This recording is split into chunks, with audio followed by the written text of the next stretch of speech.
Hello guys, welcome to my channel my vision. मैं नूर सलाम आपका अपने इस चैनल पर स्वागत करता हूँ। Welcome to my vision. ठीक है। आज का जो टॉपिक वो मैप से रिलेटेड है।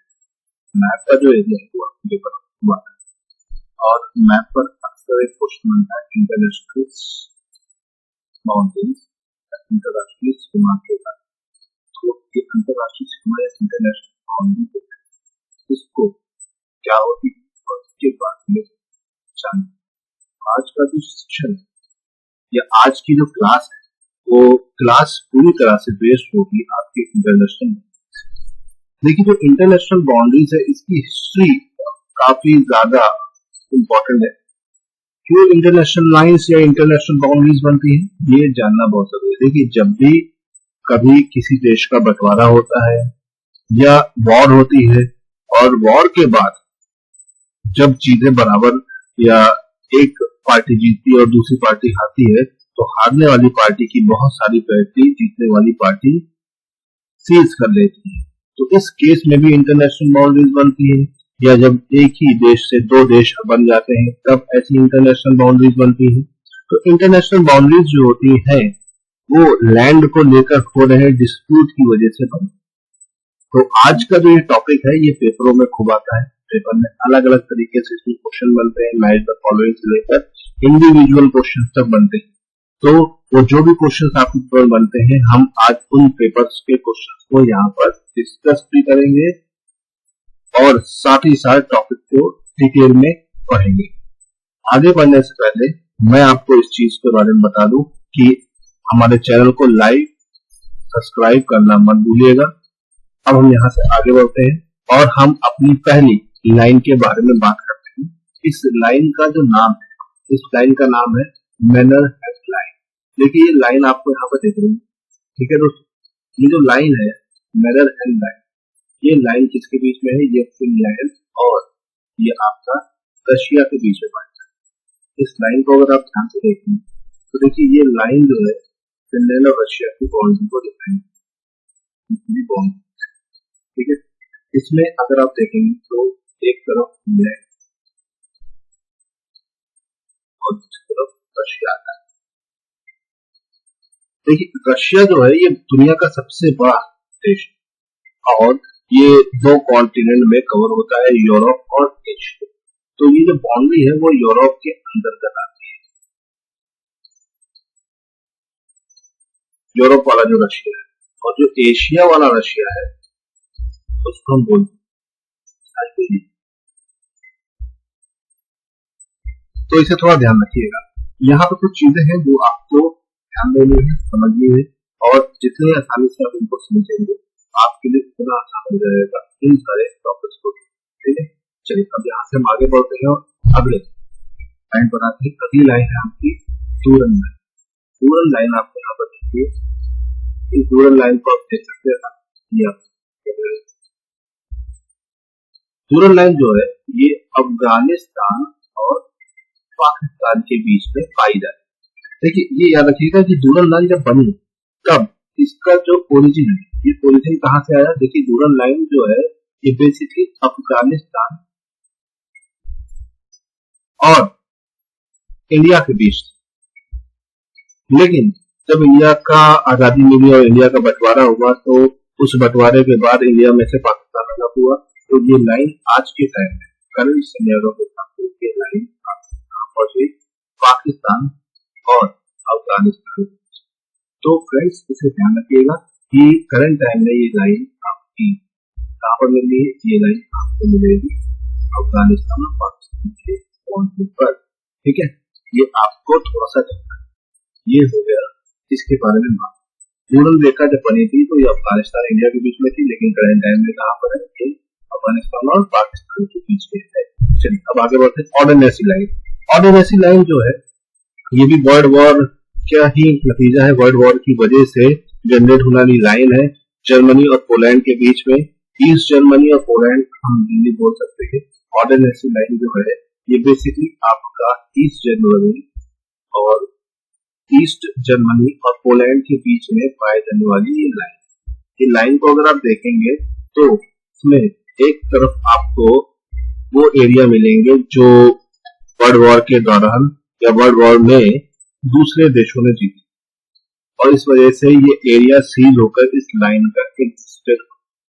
इस लाइन को अगर देखेंगे तो बड़ी कॉम्प्लिकेटेड और यू शेप की लाइन है, जैसे कि आप एक डायग्राम में देख सकते हैं। इस वाले डायग्राम में दूसरी तरफ पहला जो डायग्राम है, इस डायग्राम में आप पूरी तरफ देख सकते हैं ये लाइन जो है पूरी देखिए एक यू शेप लेके बनी, ये लाइन जो है ये पूरा यू शेप ले रही है, तो ये काफी घुमावदार लाइन है। और इसको देखा जाए तो ये मेनली इस लाइन में बहुत सारे देश और भी कवर करते हैं, लेकिन उसका मेन एरिया जर्मनी और पोलैंड के बीच में। चलिए आगे आते हैं इस इम्पोर्टेंट लाइन पर। हमारी जो इम्पोर्टेंट लाइन है, इस लाइन का नाम है 49 पैरेलल लाइन। 49 पैरेलल लाइन की अगर हम बात करते हैं तो ये यूएस और कनाडा के बीच में पाई जाती है। यूएस और कनाडा आपका नॉर्थ अमेरिका का, कहाँ का, नॉर्थ अमेरिका का में आने वाले आपके इम्पोर्टेंट देशों में। अगर नॉर्थ अमेरिका में बात करें तो 20 से ज्यादा देश है, क्योंकि बड़े बड़े देशों में 2 देश आते हैं, कनाडा एंड यूएसए। कनाडा का एरिया काफी बड़ा है, लेकिन आमतौर पर वो पोल के करीब होने की वजह से ये ज्यादातर बर्फ से जमा रहता है। चलिए 49 पैरेलल लाइन बेसिकली इसके बीच की बाउंड्री बनाती है। इसके बीच की बाउंड्री बनाती है ये आपके यूएस और कनाडा के बीच की बाउंड्री बनाती है। और ये 49 पैरेलल लाइन जो है ये लैटिट्यूड पर है 49 पर, इसीलिए इसे 49 पैरेलल लाइन बोलते हैं। देखिए पैरेलल लाइन अभी आपको आगे और मिलेंगी, और वो पैरेलल लाइंस को आपको जानना बहुत जरूरी है। अगर आप उन पैरेलल लाइन को समझ लेंगे तो आपके लिए बहुत आसान हो जाएगा, मैच करने में अक्सर आ जाती है। ये 49 पैरेलल लाइन पेपर में बहुत बार पूछी गई, चाहे एसएससी का पेपर हो, चाहे आपका सीजीएल का हो, चाहे आपका पीसीएस का हो, कोई भी पेपर हो, उन पेपरों में ये अक्सर आ जाता है। चलिए अब अगली इंटरनेशनल लाइन के बारे में बात करते हैं। तो हमारे इंटरनेशनल लाइन में अगला नंबर आता है किसका, मैगिनॉट लाइन। देखिए मैगिनॉट लाइन काफी इंपॉर्टेंट है, और ये एसएससी के पेपर में और पीसीएस के पेपर में काफी ज्यादा पूछी गई है, तो थोड़ा सा ध्यान रखें, ठीक है। अब ये किसके बीच में है, जर्मनी और आपका दूसरा देश है फ्रांस। जर्मनी और फ्रांस के बीच में ये लाइन मिलेगी आपको। इस लाइन को आप देखेंगे तो ये देखिए ये लाइन ये पूरी आपको यहाँ दिख रही है। एक तरफ यहाँ पर आपका फ्रांस है और दूसरी तरफ यहाँ पर आपका जर्मनी और फ्रांस के बीच में ये लाइन। इस लाइन को थोड़ा सा ध्यान रखिएगा, अगर आप इस लाइन को ध्यान रखेंगे तो आपके लिए काफी इजी हो जाएगा।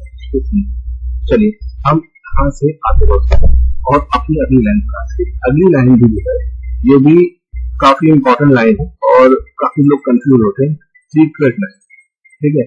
ये भी आपका जर्मनी और आपका फ्रांस के बीच में है, ठीक है। और जर्मनी फ्रांस के बीच में देखिए ग्रीन कलर में जो आपको मिल रही है, ये ग्रीन वाली क्या है, ये आपकी मैगिनॉट, ठीक है फ्रेंड्स। ये क्या है, ये आपकी मैगिनॉट लाइन है। और ये जो रेड में चल रही है, रेड में आपकी कौन सी है, ये आपकी सीक्रेट।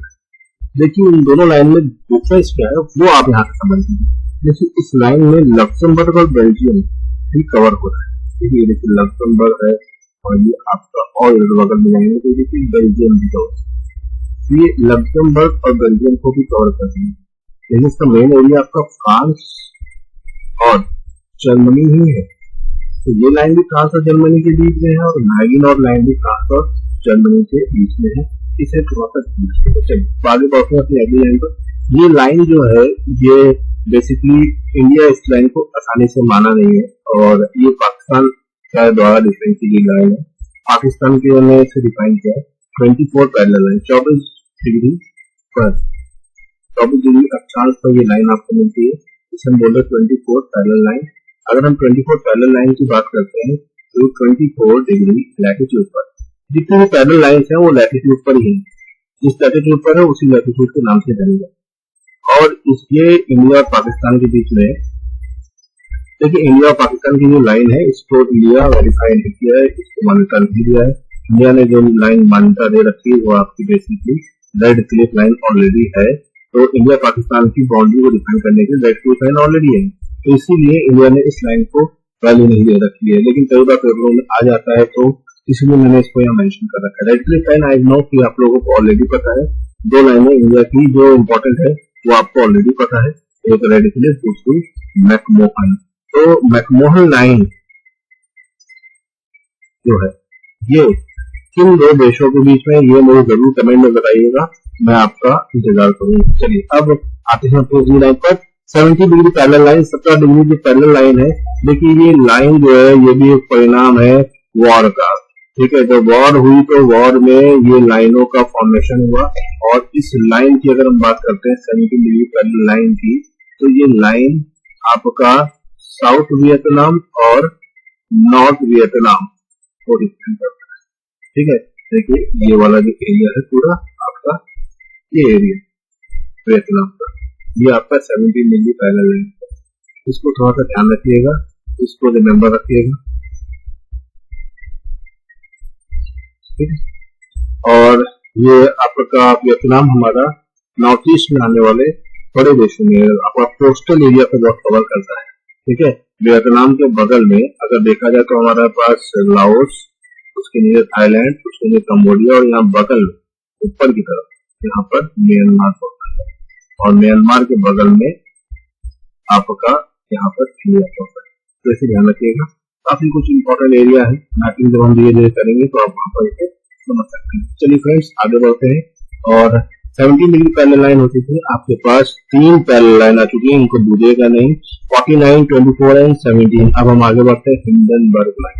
देखिए हिंडनबर्ग लाइन काफी ज्यादा इंपॉर्टेंट भी नहीं है, लेकिन फिर भी हम इसको इसे जाने क्योंकि इसका एक हिस्टोरिकल इंपॉर्टेंस, हिस्टोरिकल इंपॉर्टेंस का मतलब क्या है, ये हिंडनबर्ग लाइन जो है तो बेसिकली जर्मनी और फ्रांस के बीच ही है, और इसका मेन लाइन का देने वाला व्यक्ति जर्मनी का एक जनरल था, उसी जनरल का नाम भी हिंडनबर्ग था, तो उसी के नाम पर इसका नाम रखा गया। लेकिन हुआ क्या कि जब आपका वॉर हो रही थी किसके बीच, आपका जर्मनी और फ्रांस के बीच में, तो इन्होंने दो जगह पर अपनी छावनियां, एक आपका ये एरिया और दूसरा जो था ये, इस एरिया में तो जर्मनी की छावनी थी, यहाँ पर उसकी लोग रह रहे थे, तो इनको कोई दिक्कत नहीं। लेकिन जो ये दूसरा वाला एरिया है, यहाँ पर फ्रांस और ब्रिटेन का मिक्स पूरी ट्रूप्स। अभी जो लाइन आप देख रहे हैं ये इनके बीच के बहुत लाइन थी, जो मैं हाईलाइट करता हूँ।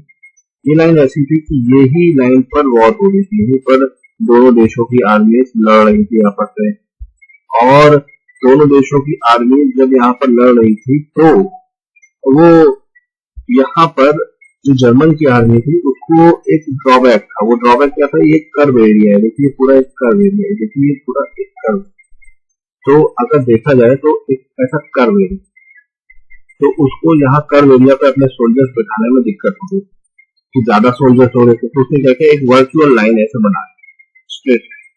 अब ये स्ट्रेट लाइन जो थी इस कर्व के कंपैरिजन में छोटी भी थी और इजीली यहाँ की आप निगरानी कर सकते हैं, तो इसीलिए ये जो वर्चुअल लाइन यहाँ पे ये बनी है, इसी को हम बोलते हैं हिंडनबर्ग, और इसका कॉन्सेप्ट देने वाले जो मेजर थे जर्मनी के, उनके नाम पर इसका नाम हिंडनबर्ग लाइन रखा गया। चलिए अब हिंडनबर्ग लाइन का इंपॉर्टेंस आप समझ गए, जर्मनी और फ्रांस के बीच का ही।